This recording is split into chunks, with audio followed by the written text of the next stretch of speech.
The wind is pulling at her hands while the knife works through the braid. My grandmother is at a graveside, cutting off her own hair, and nobody moves to stop her because everybody standing there knows exactly what she is doing. She is grieving, and everything you have been taught about healing a broken heart, she knew was backwards. Time does not heal all wounds. That is the lie they sold you. My people and the Lakota and nations from the Yukon down to the Great Lakes never once asked time to do that work. They walked grief to the end instead, a full mourning year with their own 2 feet. There were 5 rituals on that road. I am going to hand you 4 of them today, 1 layer at a time. But the 5th one, the one that actually ends a broken heart, the one everything else builds toward, I am saving.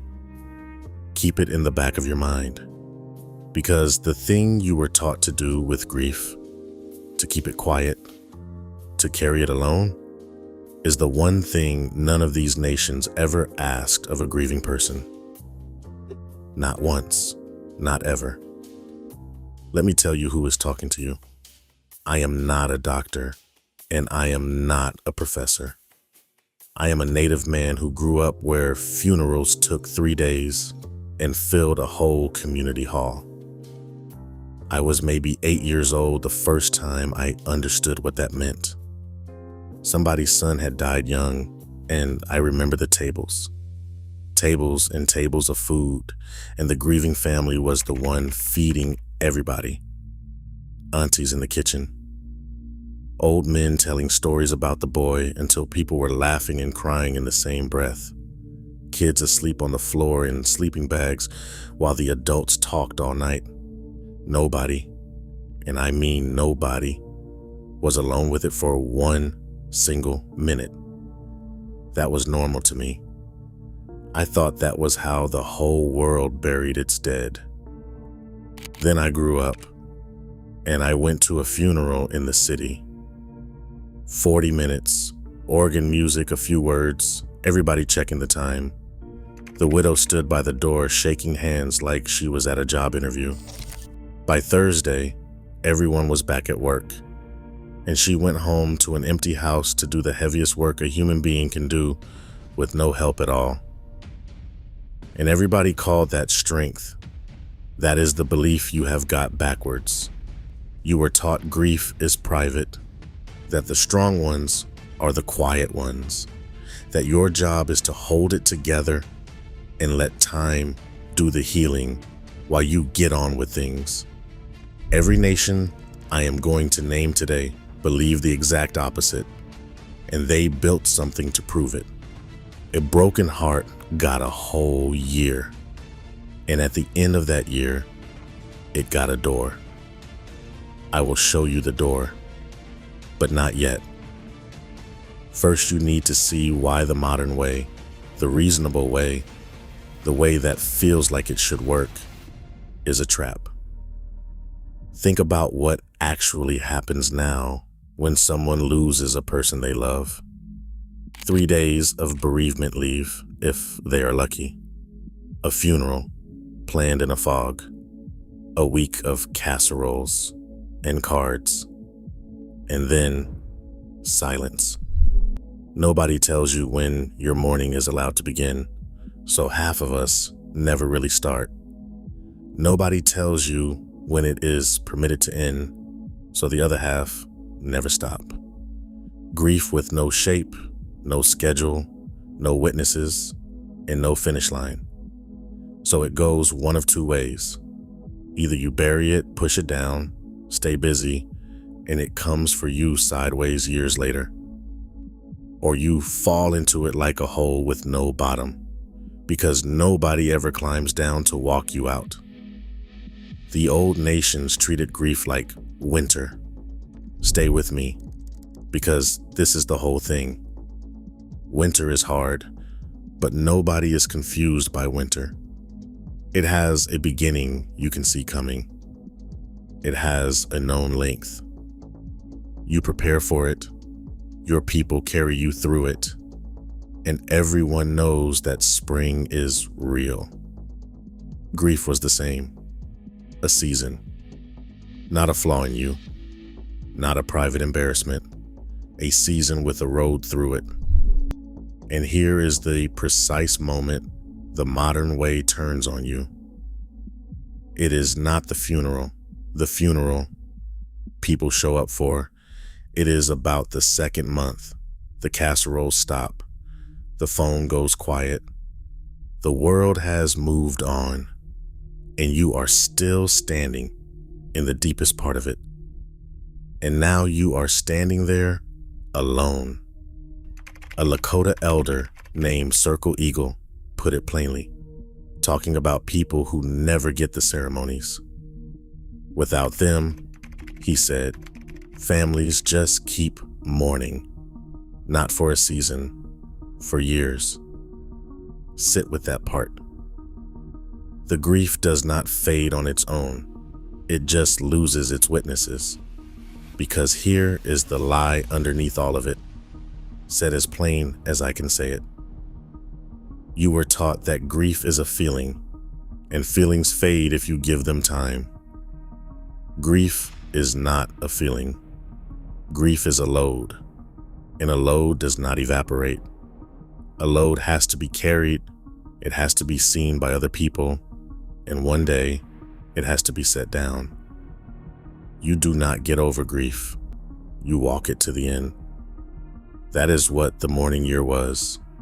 Not a superstition, a road, engineered by people who had buried more children and husbands and mothers than we can imagine, and who refused to let a single one of their people walk that road alone. And here is what should make the hair on your arms stand up. It was not one nation that figured this out. The Lakota, out on the northern plains, held a mourning that began with 4 days and ran about a year, and it ended with a ceremony. Thousands of miles away, up on the Alaska coast, the Tlingit did their mourning, and then, about a year after a death, the opposite clan hosted a great gathering called the Koyukon, food and songs and gifts, and that gathering was the formal end of mourning. Inland from them, along the Yukon River, the Koyukon Athabascan people held the memorial potlatch, families spending a year or more preparing songs and food and gifts to honor their dead and finish the grieving. Around the Great Lakes, the Ojibwe kept a sacred fire, fed the spirit of the departed, and marked the year with feasts. These nations did not know each other. Different languages, different lands, different gods, no contact.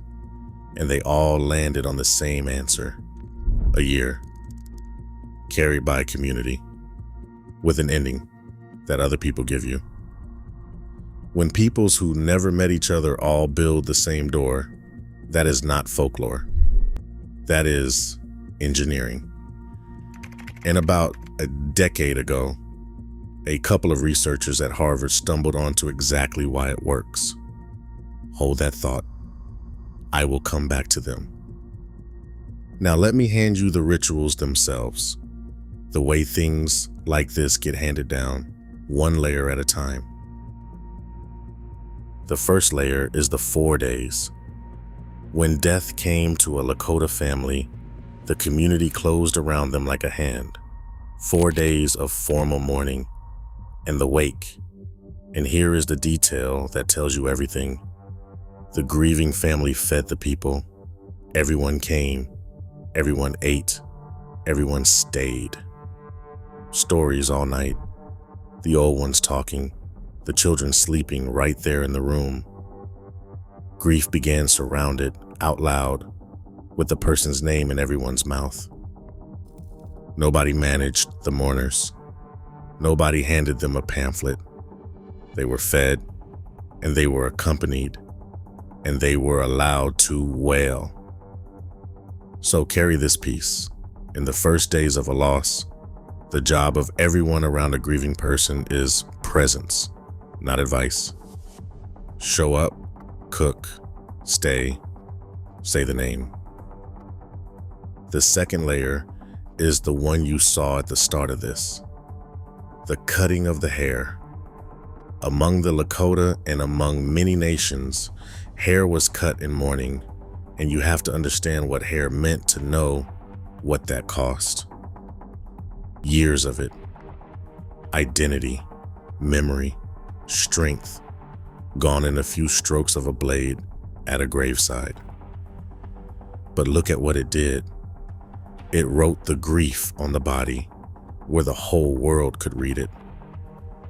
For months afterward, everyone who saw that person knew, without one word being spoken. Nobody asked them to smile. Nobody made small talk at them. Nobody expected them to perform being fine. The short hair did the explaining, so the mourner never had to. We make grieving people carry the load and hide it at the same time. They refuse the second half. So carry this piece. Make the loss visible somewhere. Give the people around you a way to know without asking. The third layer is the one that sounds like madness until it clicks. The Lakota called it the keeping of the soul. When someone died, a lock of their hair could be kept, cared for, honored for a year. Read that again. In the very months when our culture tells you to clear out the closet, take down the photos, and get some closure, they did the opposite. They kept their dead close, on purpose, for a set time. The relationship did not end at the grave. It changed shape, and the family tended it deliberately while the year turned. And here is the part that should make you angry on their behalf. About a century later, grief psychologists came around to the idea that healthy mourners do not sever the bond with their dead. They carry it forward, and the field acts like this is a discovery. The Lakota were not waiting on the theory. The lab just arrived late. So carry this piece. You are allowed to keep them close, not forever, not as a shrine that swallows your life, but on purpose, for a season, while you do the work. The fourth layer is the giveaway. When the mourning came toward its close, the possessions of the dead were not boxed up in a basement or fought over in a lawyer's office. They were given away. At Lakota gatherings, people were encouraged to take something of the departed because among the old people, generosity outranked ownership every time. Feel the genius of that in your body for a second. The coat, the tools, the beadwork, all those objects that sit in our closets like stones we cannot lift and cannot throw away. They turned every one of them into a gift. The dead man's coat kept somebody warm that winter.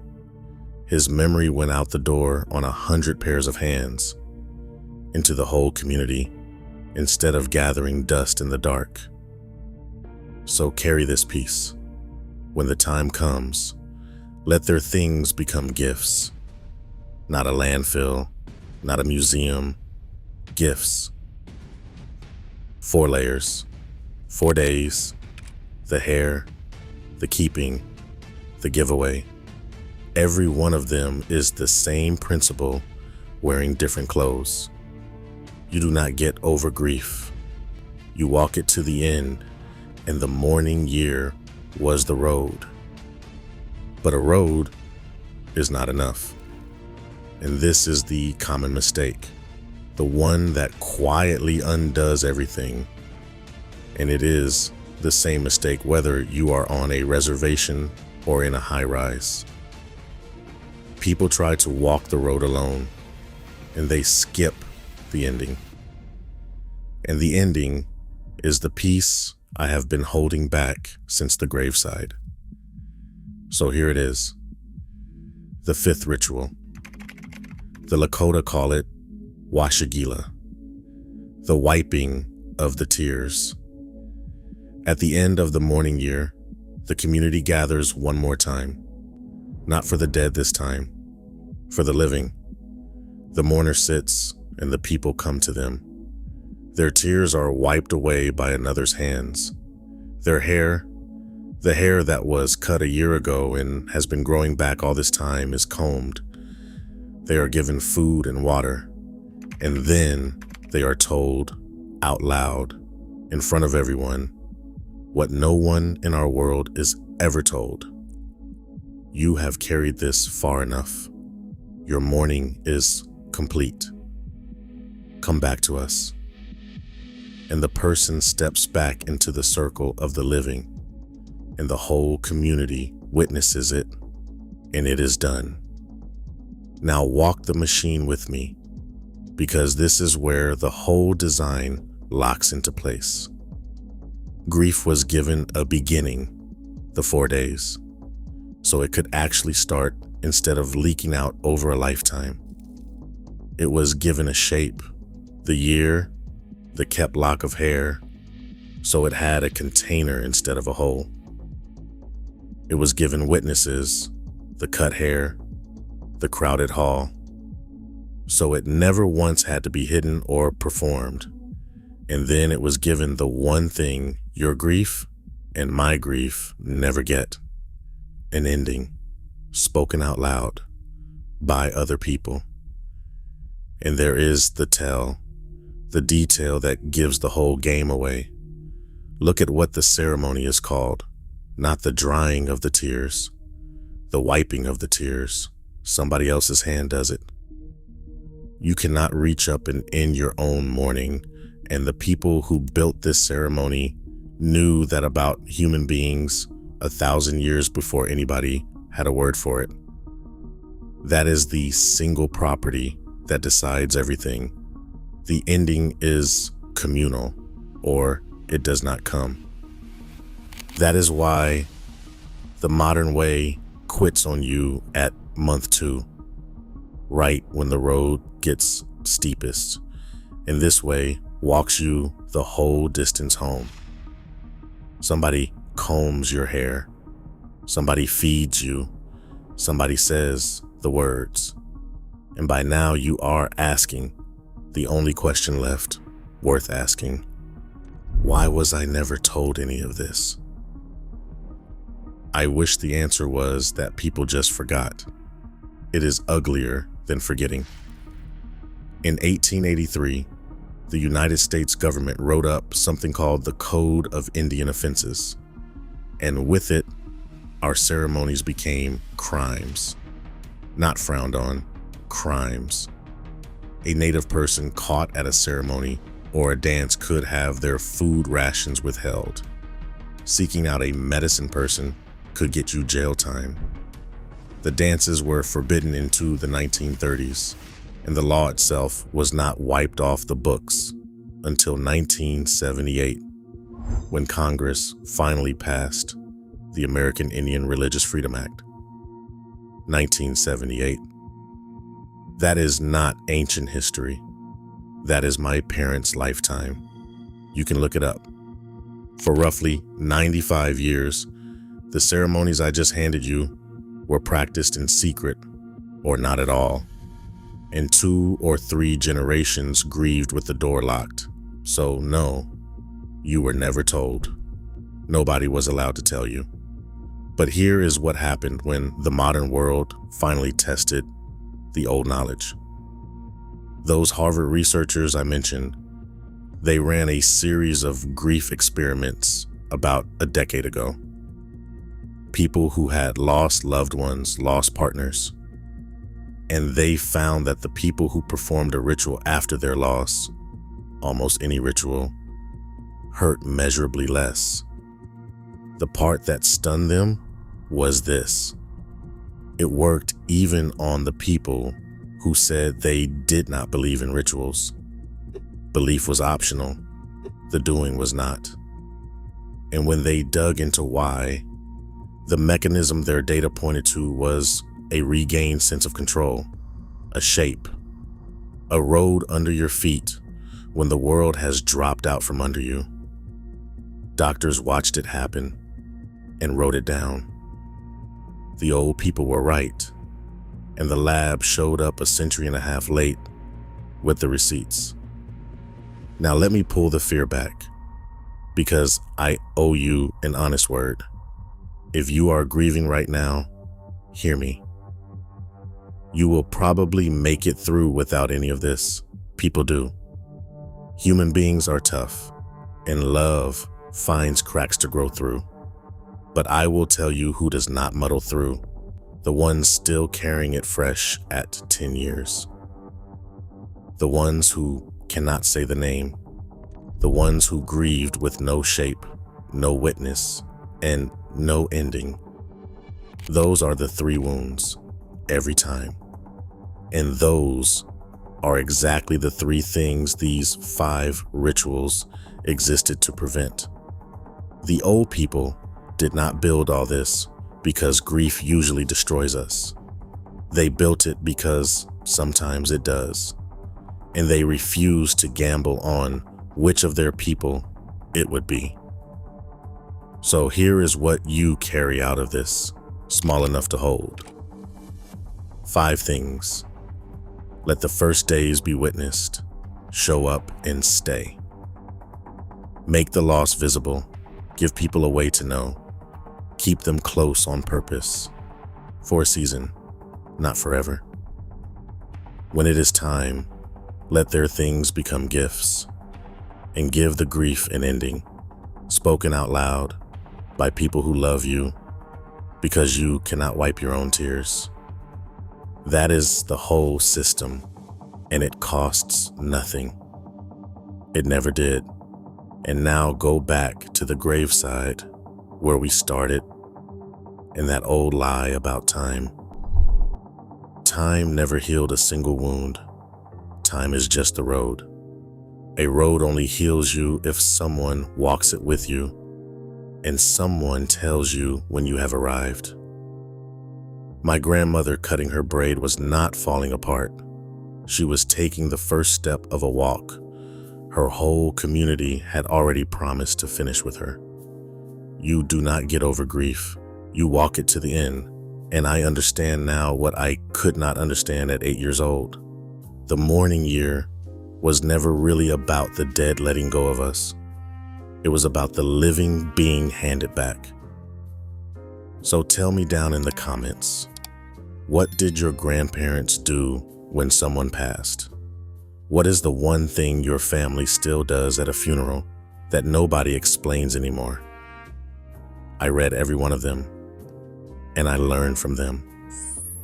Next time, I want to show you what the giveaway taught about wealth, because the richest man in the old world was the one who owned the least.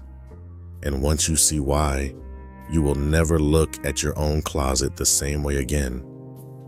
Until then, walk gently and look after each other. That is the oldest medicine there is.